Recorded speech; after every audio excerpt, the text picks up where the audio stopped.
What we speak over others and over ourselves has immense power, and even more so when we speak statements of identity. What are the statements you believe about yourself? Think about that, and what if you could exchange your script for a new, better, more hopeful one? You see, our identities are shaped by our stories, by the messages we receive from those around us, and by the scripts we seem so often doomed to live out. But our identity as we know it may not be who we really, truly are. I'm Alan Arnold, and you're listening to the Ransomed Heart Podcast. Today, we've got a special treat. We're playing for you an AndSons podcast titled, I Trust You. Now, the AndSons podcast is led by Sam and Blaine Eldredge, and it's geared primarily to the millennial generation. Here's the question that they're asking today. What if everyone you knew started to just say, I trust you? What would you live like then? If that was their perception of you and your identity, how would you then live? Here's Sam and Blaine Eldredge from the AndSons podcast titled, I Trust You. Don't say healthy, don't say happy, don't say well, and don't say normal. You show me one person on the planet who's healthy, happy, normal, and well. Who is that person? Is there something good that can be gained quickly? I don't know.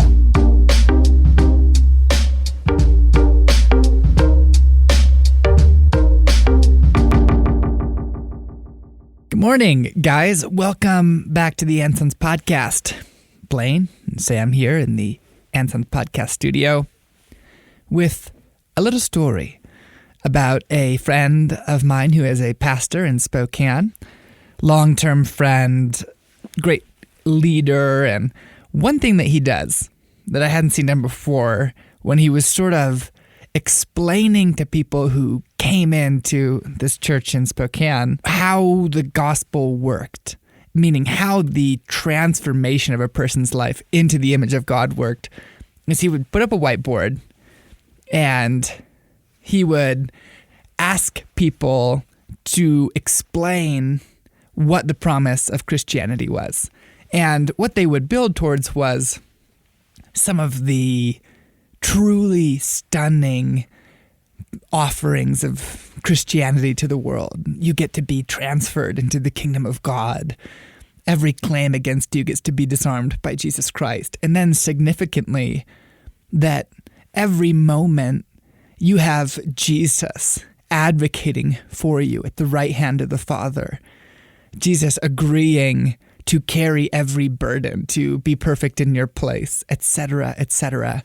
And then Steve is his name, would ask the audience, ask the crew doing the class, what would it look like for us to know that this is true, if this were an indicative picture of reality? And the obvious answers are relief, freedom, lack of guilt. Like if we believed that here is how we would live, and then he would just ask, and how many of us are living like that? And there's just this awkward silence in the room while we all begin to realize, wow, on some level and in some place, we have yet to deeply receive and inhabit that belief. We have yet to believe the story that God is telling. It's this incredible illustration of the gap between sort of the creedal statements, which are over on one side, and then the things that we actually believe to be true about reality, usually that we're messed up in some way and that we're on our own in some way. And the diagnostic tool to determine what we actually believe is the way that we are living our lives. Right. There's so many ways that I think gets thrown around. So many books and so many talks and some of these orthopraxies, right? You've got your orthodoxy, these things that you believe, but then what are the things you actually practice and how are the ways that you walk them out? And I know that I'm often surprised by or distressed by the disconnect. For instance, I think of C.S. Lewis's encouragement to remember that our neighbors are eternal beings, that you're never interacting with just a person who's coming and going, that everybody actually has an immortal soul and should be treated as such. And I love the bumper sticker that it reads, Jesus loves you, but everybody else thinks you're an asshole. Because it is easy to drift back into that, like, no, my neighbor is just the head of the neighborhood association. He's kind of difficult to interact with. Like, he's not an immortal being that I need to be concerned about his salvation, because to operate like that 24/7, 365 for as long as I'm alive is just exhausting. And so it's much easier to drift into these old patterns. But the way that I think it matters even more is the narratives that we speak over ourselves and speak over other people. We get really fired up about the action piece because I think it is a really easy, it sounds hard, right? When you're talking about your pastor example, it's like that, live like you're immortal and go after everybody. And like, you have this truth is actual and live like it. And I almost feel worse for not, right? Like the call is so high that when I don't live like that, I feel really like crappy. And it's kind of like, Yeah, dang. that's a really important thing because, it's easy to receive it as you're messing up. Not only do you suck at life, you also suck at believing. But the offer here and what we want to dive into in this podcast is this is actually an opportunity to be changed. This is something that Jesus is uniquely adept at addressing, which is our assumptions about reality, which he speaks to. And so, if I go, my goodness, in my neighborhood, neighbors are such a great example. And I think of my neighbors that are irritating, and I think of trying to muscle out being kind to them and how that lasts like 5 to 10 minutes. It's impossible to perform my way into like a right belief. And I will say, I have these moments of, out of an experience of God, deeply realizing and in sort of a wonderful way that they are an eternal being, selected and loved by God. And suddenly it is a revelation that changes the natural inclinations of my heart. Totally. Okay, so it's so good. And let's bring this down to the AndSons level of like our stories in ways that this isn't just a sermon, because it could be, and it is often. So I know that a lot of the guys listening have probably read Killing Lions, or at least been exposed to some of like the content, because that's part of the AndSons culture and world. But it's worth revisiting because it's a big part of where this began to come home for me in my story. And I'm talking about that like identity and naming piece again. There is a chapter for me on just this season for me in college where I felt like the message was delivered from my peers and from my family and from the institution over and over again of like, you are on the outside, or you are a black sheep, or you are doing things wrong. And it didn't need to be the same message. They didn't all need to get the phrasing the same every time. Though for some people's stories, it is literally the same words. It needed to be landing in the same general area. And it was like the being on the outside, being a black sheep, being an outsider, doing things wrong. It began to feel like the verdict over and over again. And so that felt very true. And I think I would have named it as true of myself because enough people were saying it over me. It began to feel true. And then it was the whole lens through which I operated and lived. And I want to have grace for that person that is me, that is younger, because when you're in the thick of it and when everyone is saying it to you, it's so hard to have any other reality be an option, be a potential truth. And as I wrote in that chapter on changing the scripts we live by, there's a need to identify what that script is in order for us to be able to break it. And we need to like have the capacity of maybe somebody else, maybe this gospel truth, maybe it's something that we're able to identify internally, that it isn't the only option for us, that there is an alternative script we could live by. And it was massive for me to be able to name, okay, I'm walking out this, I am X. I am a black sheep, therefore I will always be a black sheep. Therefore I will always live on the outside. And to break that and say like, that's not true of me will have massive implications, and did. And so many stories have popped up for me since then, because once you have that lens of someone's story, it begins to change everything, right? So it's when we did the podcast with Michael Cusick on sexuality, that was a huge part of why he believes so many things don't work in quote unquote fixing men. It's why the accountability for porn addiction doesn't work, because the message that's underneath it is, you are going to mess up when we take our eyes off you. You cannot be trusted. And so we're going to hem you in. But as soon as you are not watched, that verdict is still happening. That verdict is still unfolding. And yet, like, how powerful that is. Of course, the person's going to go and fail, because everything that everyone has been saying is that they will. Where is the verdict of, you will not fail, you will live well? It's in the Bible. So why are we not walking that out?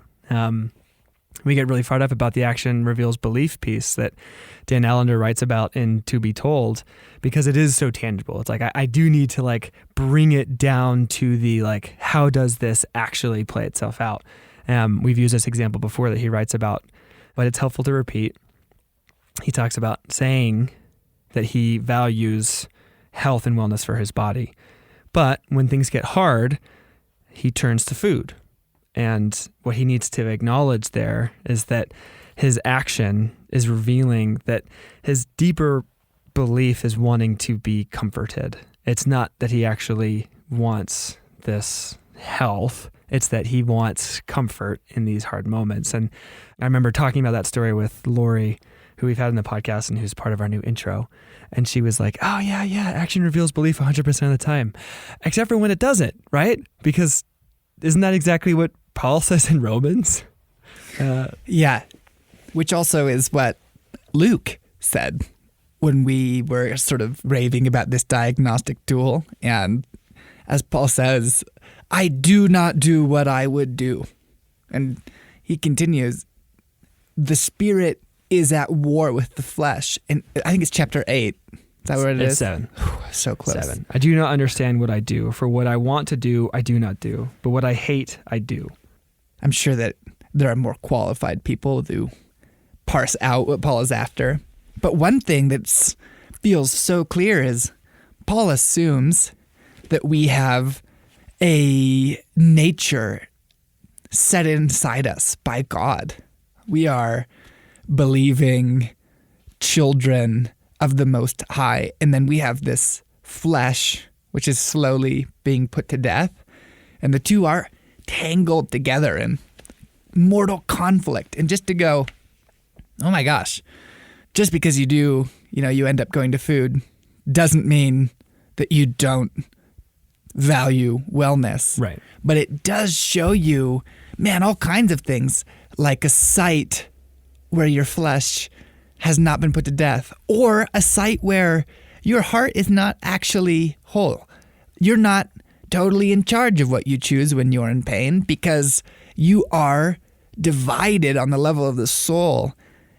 And that's something that actually needs the healing and address of God. Oh yeah, there's lots of mercy there. The diagnostic tool does work because it makes us focus on what the deeper issues are. It makes you kind of go, as a culture, we say that millennials are very concerned about politics. And yet the data that you were diving into, a couple of months ago, was revealing that is actually not true, that we're not actually that involved, and that the rates at which we are participating in elections isn't actually that encouraging. But we like this idea of ourselves of being this very proactive group of people. It's like, well, the megaphones of the time are quite accessible. And so the people who are championing these causes are able to project those far and wide. And so it feels like this is a time where people are particularly involved.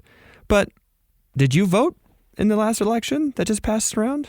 Because I didn't. I wish I had. I can give all these reasons about why I was busy and why it didn't happen, and we had this trip coming up, and all those things are true, but I didn't. And so I kind of don't get to think of myself as this person because I'm not that person. Right.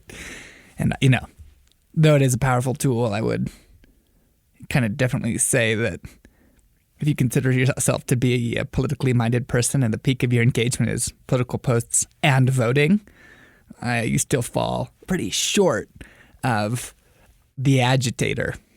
Right. Worth saying. There's this other piece that I was talking about with a friend recently who, in their story, they had, because it actually fits really well, this conversation around food. They were really struggling with food and had an eating disorder for a while. And the people around them that loved them did one of two things for the most part. One group kind of tried to ignore it and hope that it would deal with itself and go away. The other group tried to help by sort of putting this person into an environment where they couldn't keep harming themselves by their food choices. So it's all of this like attention. It's this looking over the shoulder thing. It's a lot like the accountability example I gave earlier. But it ends up being this, I'm trying to help you, therefore I'm limiting your options and sort of giving you the bumpers in the bowling lane so that you can hit the pins. And it kind of helps, sort of. But the story that they tell was, it wasn't either of those two groups that actually ended up being the most helpful and the most freeing. It was one of their siblings who said to them one day, I trust you. I trust you with yourself. I trust you with your choices. I know that you are going to make the right choice for yourself. And you're going to pursue healing. Like, that flew in the face of the way that everyone else is behaving. Those bumpers say you can't be trusted. That hemming in, that looking over the shoulder says you will not make the right choice. And to have somebody else say, I trust you, actually has proven to be the most groundbreaking and earth-shattering thing for this person's story. And we were talking about this story. My wife has just been reading this book, The Self-Driven Child. And as I was mentioning to her, we're going to do this podcast, she goes, oh my gosh, you have to pull this up, because the idea of this trust being spoken over you is huge. It's huge as human beings, and it's huge as part of our development. And so I grabbed a quote here from the book, The Self-Driven Child, and it reads like this. Instead of trusting kids with choices, many parents insist on micromanaging everything from homework to friendships. For these parents, Stixrud and Johnson have a simple message. Stop. Instead of thinking of yourself as your child's boss or manager, try consultant. Focus on the ways that children today are being denied a sense of controlling their own lives, doing what they might find meaningful, and succeeding or failing on their own. Screen time, the authors say, is part of the problem, but so are well-meaning parents and schools who are unwittingly taking from children the opportunities they need to grow stronger, more confident, and more themselves. Yeah, it's huge. It's the concept that we are made for freedom. And the parenting example is great, because when you put guardrails on a kid's experience, you do say, you would miss the pins if these were not there. Oh, yeah. You would miss the pins. You are not a bowler. And like the difference of going is, oh no, you can handle it.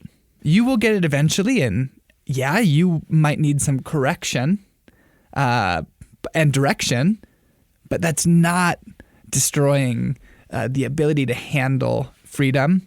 Right. It's not pushing for the opposite, right? I don't think anybody would say that the correct choice is one extreme or the other. There's this healthy medium that says, yes, like involvement, instruction, guiding, teaching children in the ways that they should go, and then trusting that they'll walk it out. Because if what you are doing is looking over their shoulder saying, if I don't check in on your homework every 10, 15 minutes, every night, like you're not going to do it.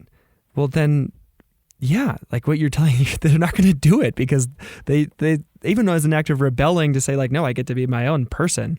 Like you just, oh yeah, there's so much to get fired up there. And then all of that also is rooted in the, if you were speaking over them, I trust you, to the example of the food, to the example of your friend who's struggling with the addiction, to the example of the child with the homework. Like that is actually biblical. Like it's there in the identity piece. Right. So we're parsing out this action reveals belief, this gap between things that we know to be true about the universe and then our own life. And we have this massive helpful piece, which is our identity, I love that Morgan says, we will never live beyond our identity. It's just true. For a number of years, a friend of mine would bring up to me again and again sort of the language of, you're God's son. And I needed direction on some key things, and it was not helpful, though that's a beautiful reality, because what I thought, the identity that I thought God was addressing was that I was God's child, that those two were exactly the same. And it was this, your identity, you belong, you have this family. Those are all real and wonderful things.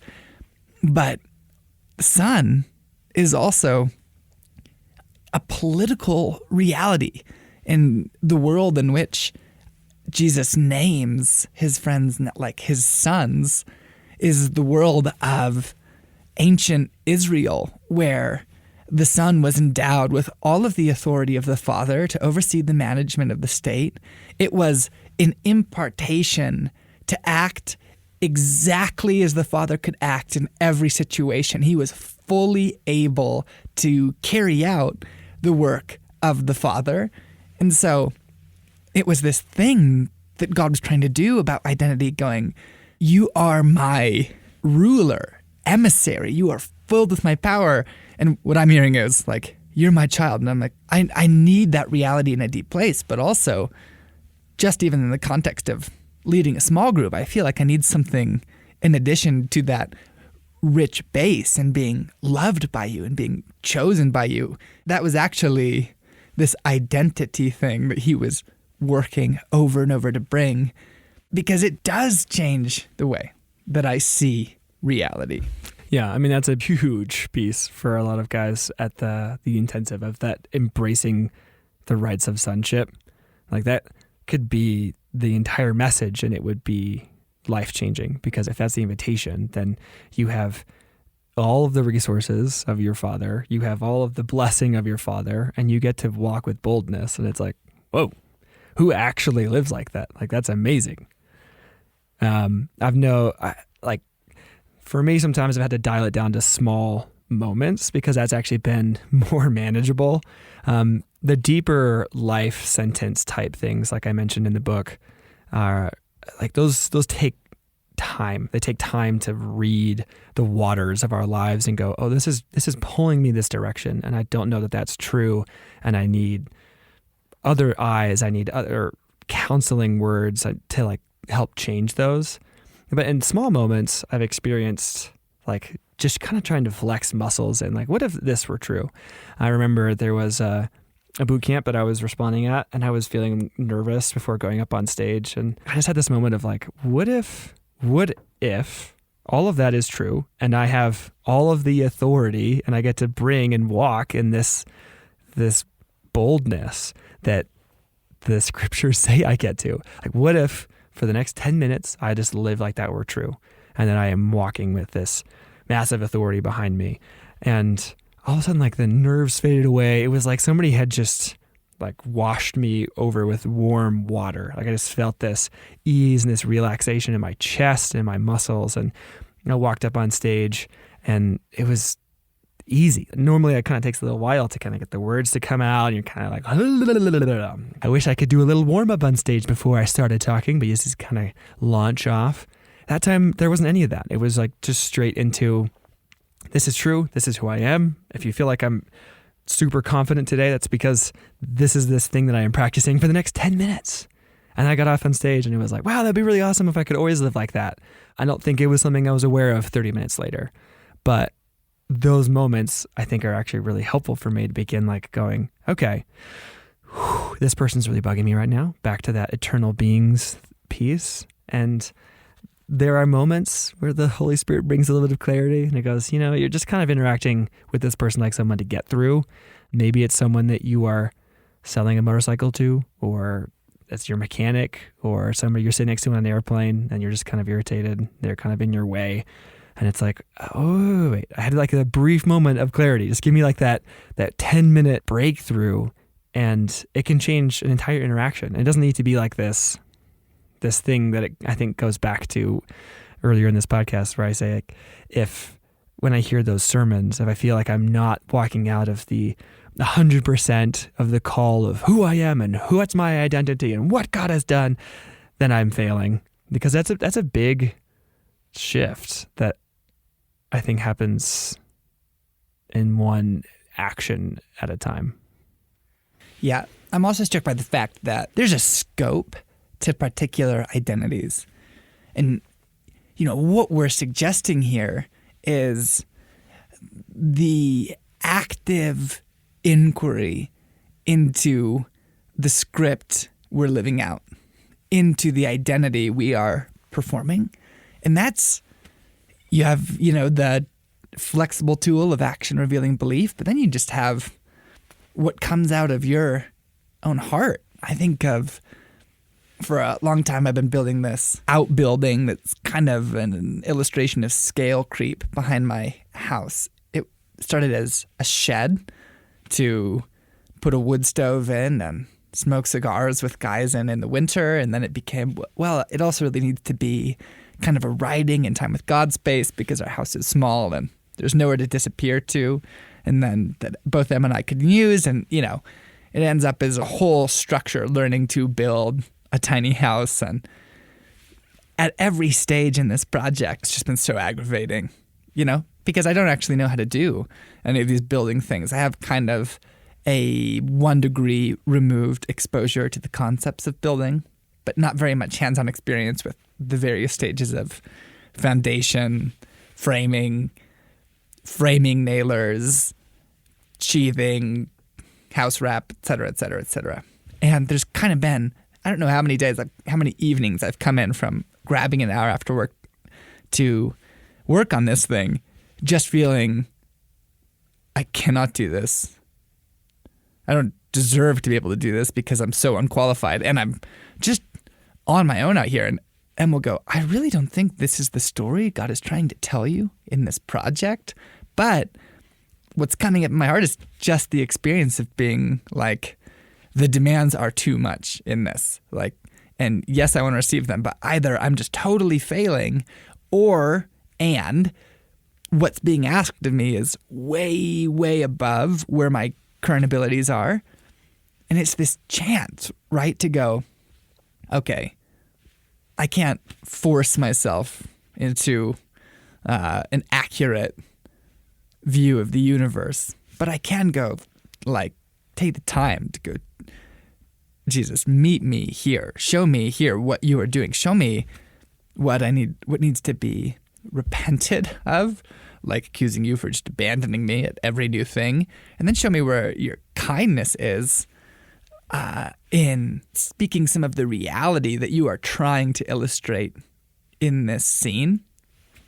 Yeah. So a huge part of this is the messages that are coming against you that are lifelong, really, and they are different for each person, and yet they will often have that theme. And so the example of the building is like that. It's going to come this angle, that angle, and then you're going to feel stupid for trying, and then you're going to feel abandoned for not receiving the help that you needed. And it's just going to be like you're screwed one way, and then you're going to be mocked the other, and it's just this little vice trap that the enemy tries to get you into and accuse you of. And I mean, it's like this little cyclical thing that unfolds. And really the only thing that frees you from it is naming the truth of your identity and asking, as you were saying, for God to speak to those places, because you can't sort of mentally arm wrestle your way out of that. You can't be like, right, no, this isn't true. And like, no, I'm not going to believe you, la, la, la, la, la, because historically you've probably not been able to do that. And it's probably repeated itself over and over and over again.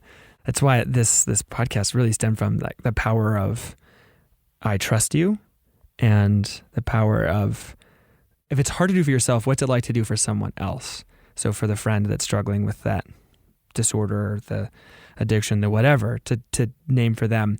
No, you are not someone who is destined to fail, or destined to sin, or destined to be stuck in this. Like, that was a huge part of a recent guys group that I was doing, the idea that you will inevitably sin.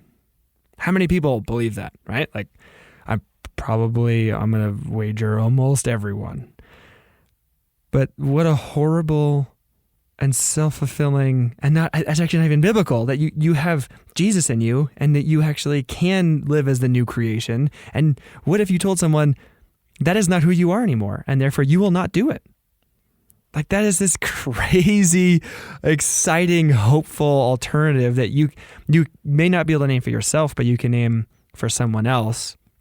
And it begins in those small, specific categories, but it really should bleed into every category where you say, like, you are a son, you are redeemed, you are living with a new and good heart. You do not desire those old things anymore. I trust you.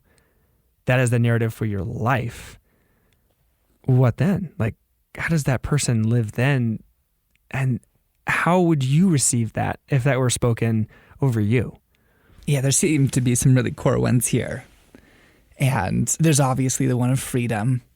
Jesus' message includes some pretty profound trust.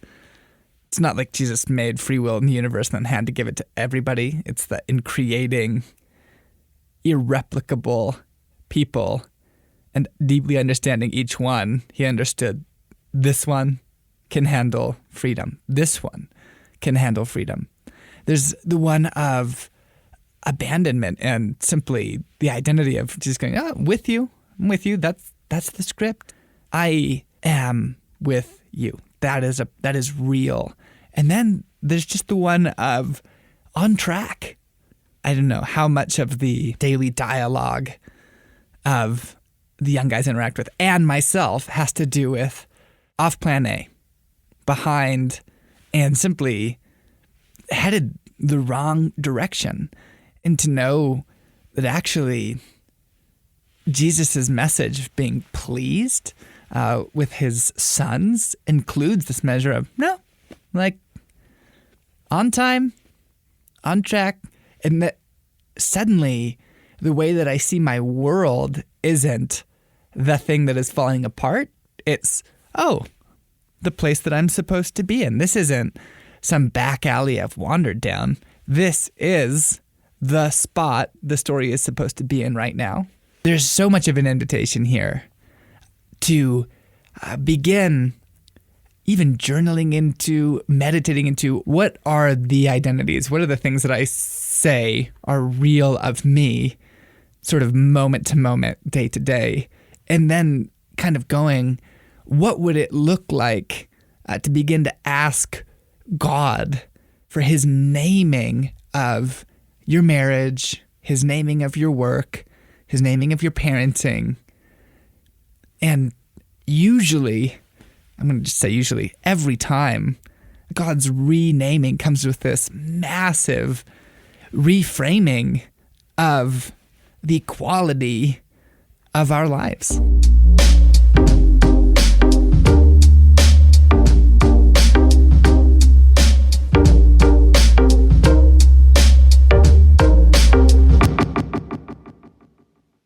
That was Sam and Blaine Eldredge from the AndSons podcast titled, I Trust You. I'm Alan Arnold, and I hope to see you back for next week's Ransomed Heart podcast.